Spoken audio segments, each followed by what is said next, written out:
ketemu lagi nih sama si Eneng di channelnya si Eneng. Alay Gusti, serem pisan.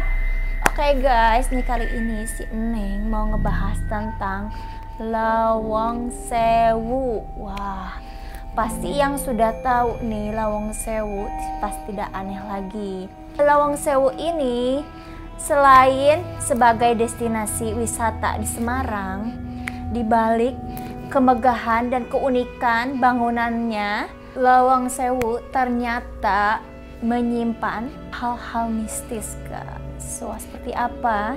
Si Neng bakalan ngebahas nih Lawang Sewu yang seram pisan. Jadi tonton sampai beres ya, guys.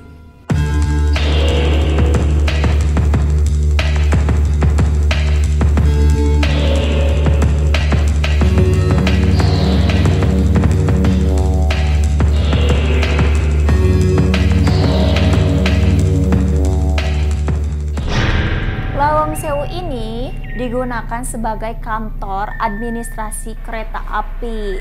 Nah, dibangunnya itu pada tahun 1904 sampai 1907 pada masa Hindia Belanda.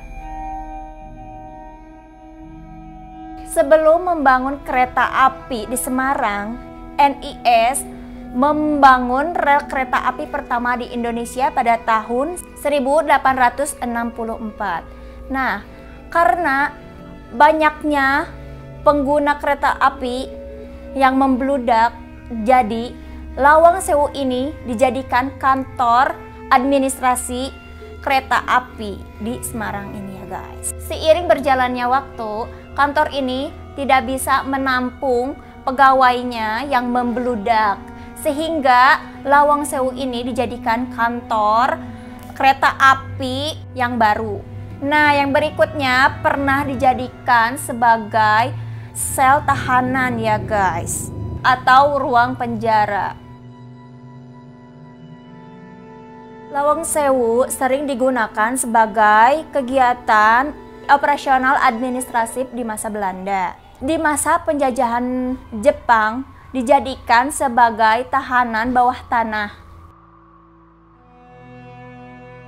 Konon katanya, penjara bawah tanah ini di masa penjajahan paling sadis dan paling kejam. Jadi nggak heran nih guys kalau misalkan kalian melintasi penjara itu, karena emang dulunya itu tempat ruang penjara bawah tanah pada masa penjajahan Belanda yang paling sadis dan kejam. Lawang Sewu merupakan saksi bisu atas pertempuran 5 hari di Semarang. Pada tanggal 14 sampai 19 November tahun 1945, pertempuran Indonesia melawan penjajahan Jepang. Dan Lawang Sewu ini menjadi tempat peperangan dua negara antara Indonesia dan Jepang. Namun akhirnya Angkatan Muda Kereta Api atau AMKA Indonesia berhasil merebut kembali Lawang Sewu ini.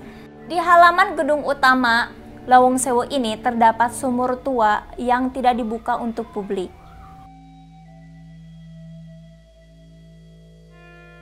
Alasan penguncian sumur tua ini diduga akibat ada suara atau teriakan yang berasal dari sumur tua itu. Teriakan yang berasal dari sumur tua ini biasanya muncul di malam hari. Menurut kabar, sumur ini dipakai tentara Jepang untuk menyiksa tentara Belanda. Sehingga kerap terdengar suara teriakan minta tolong atau jeritan di bawah sumur tua itu. Penampakan makhluk halus di ruangan utama. Sebelum kita memasuki ruangan utama Lawang Sewu, kita harus melewati gerbang Lawang Sewu terlebih dahulu. Ketika melintasi gerbang Lawang Sewu, biasanya orang-orang atau yang mau memasuki Lawang Sewu selalu melihat penampakan roh-roh halus, tidak cukup sekali tapi berkali-kali. Pertama yaitu penampakan tangan besar yang menutupi jendela.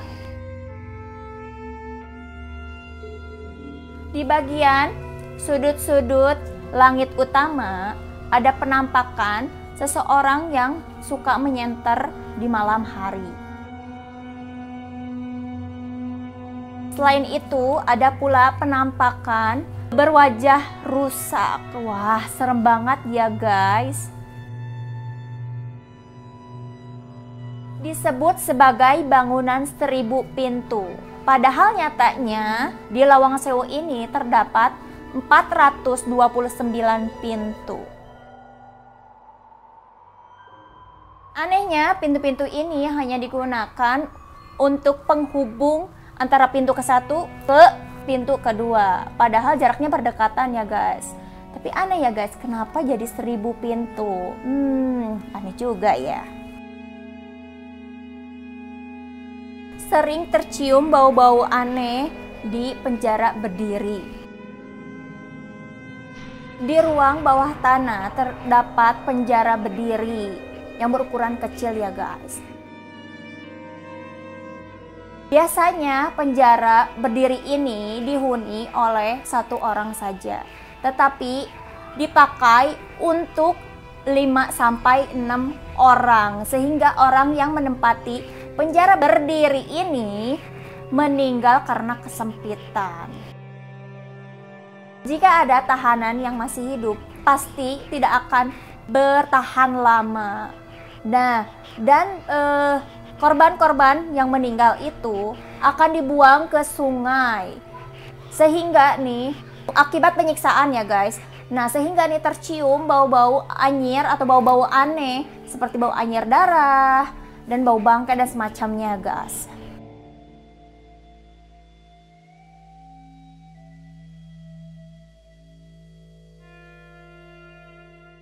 Oke guys, cukup sekian ya si Eneng ngebahas tentang Lawang Sewu. Nih bagi guys-guys di rumah, boleh nih kunjungi Lawang Sewu sebagai destinasi wisata. Selain bangunannya menarik, megah, dan juga bisa menguji nyali kita nih guys. Oke, jangan lupa ya guys, tonton terus channelnya si Eneng sampai beres. Dan jangan lupa juga like, komen, dan subscribe ya guys. Tombol loncengnya harus diklik sampai berbunyi teng teng teng. Oke, sampai jumpa ya guys. Dadah semuanya. Bye bye.